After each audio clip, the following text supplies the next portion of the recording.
The Technical Illustration Workshop within SOLIDWORKS Composer can create advanced interactive vector instructions that can really modernize your manuals. What I want to talk to you about in this video is the ideal format for the buttons and icons that you insert into your technical illustrations.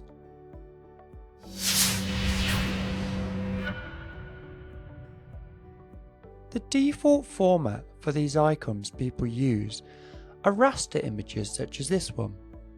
These can be easily created in a program like Photoshop or downloaded from the internet, and are typically JPEGs or bitmaps and are in a format that everyone understands.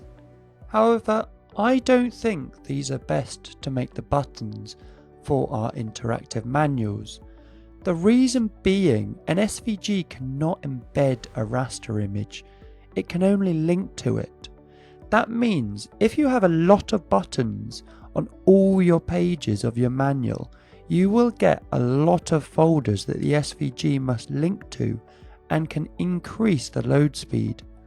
Another reason is the highlighting.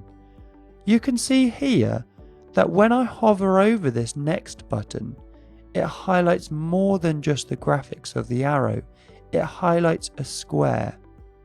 This is because this is the edge of the JPEG file. Composer cannot identify the actual arrow and can only link to this entire image. Compare this to this file. All the buttons in this were brought in as vectors. Therefore, when exporting, Composer can simply embed the SVG of the button into the rest of the SVG, therefore no links.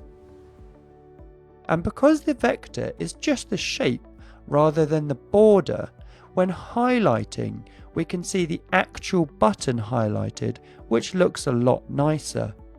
I created these vectors in Adobe Illustrator and exported them to SVG. However, not everyone has Illustrator, so what are some alternatives? Well, vector images are no longer rare and hard to find. To learn exactly how to do this, see some of our other videos or come to our 2-day training. So how do we bring them in and make them into a button? Well, simply select Vector Image 2D rather than Image 2D option on the Author tab and input the file path and point it towards your vector icon. There are a couple of options which I normally control with a style, these being scale, background and shadow. I never really want the background on so I can overlap items easily.